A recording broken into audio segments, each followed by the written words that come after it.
Have you ever wondered where the quadratic formula actually comes from? Well, the answer to that is it comes from a process called completing the square, which we've learned about in this class this year. So I want to show you how the quadratic formula emerges from completing the square and why mathematicians came up with it. So a reminder about how completing the square works. Let me write in a problem here. We're going to solve this quadratic by completing the square. So remember, completing the square only works when the x squared coefficient is 1. So we're going to divide everything by 2 to start the process. And then we want all the stuff with which we'll be completing the square to be on a side by itself. So I'm going to move the constant term to the other side. And then remember, completing the square always fills the same pattern.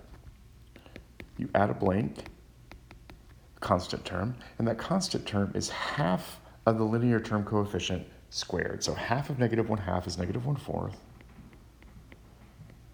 And we're going to square that. Now, this has turned into a perfect square trinomial, which I'll factor as x minus 1/4 quantity squared. Remember, that pattern is always consistent when you complete the square. And on the other side, if I combine 3 and negative 1/4 squared, that's 3 plus 1/16, which is 49/16. I have now completed the square. Now I can use the square root property to finish solving this. So I'll take the square root of both sides.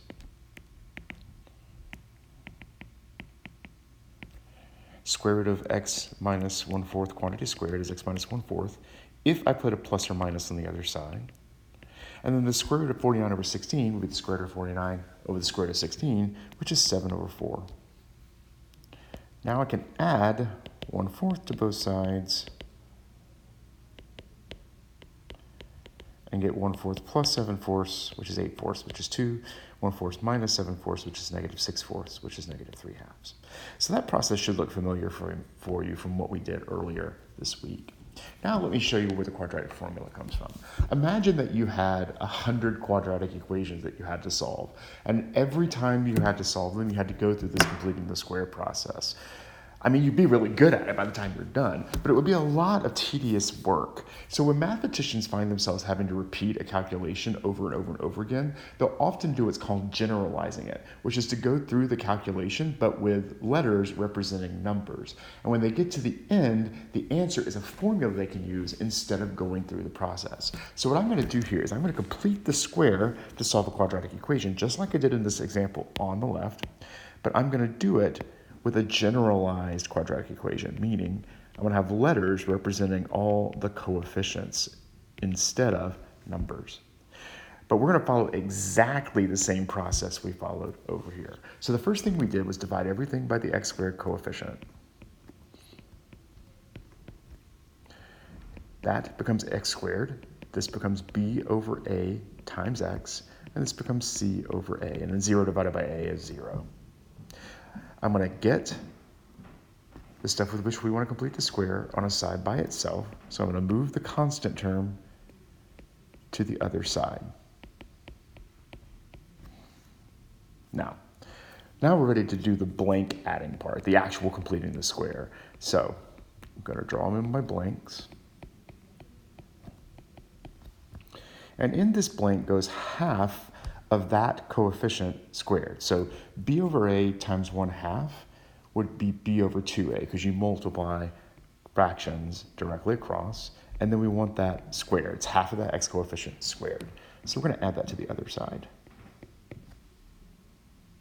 This is now a perfect square trinomial that factors according to that pattern that perfect square trinomials that result from completing the square always follow. It's x, and then half of whatever that x coefficient was.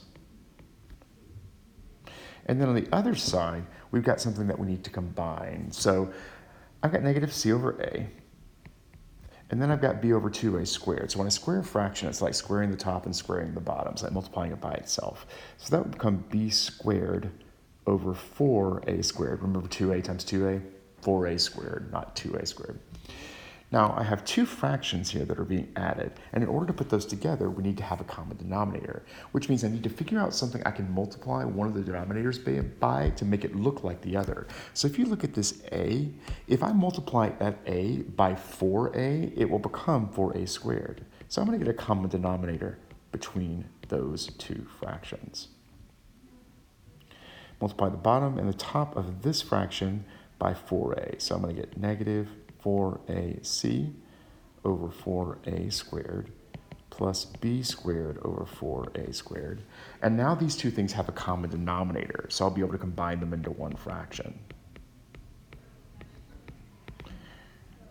So when you add fractions that have the same denominator, you keep that denominator and add the numerators. So I'm going to put the b squared first and then do the minus 4ac. And right away you can start seeing there's that discriminant popping out. So now I'm going to do the square root property and take the square root of both sides. So when I take the square root of x plus b over 2a squared, it becomes that. I have to put a plus or minus in front of the square root over here. Now, when we look at the right-hand side of this equation, we have the square root of a fraction. So just like we did on the other side when we had 49 over 16, we're going to take the square root of the top and bottom of this separately.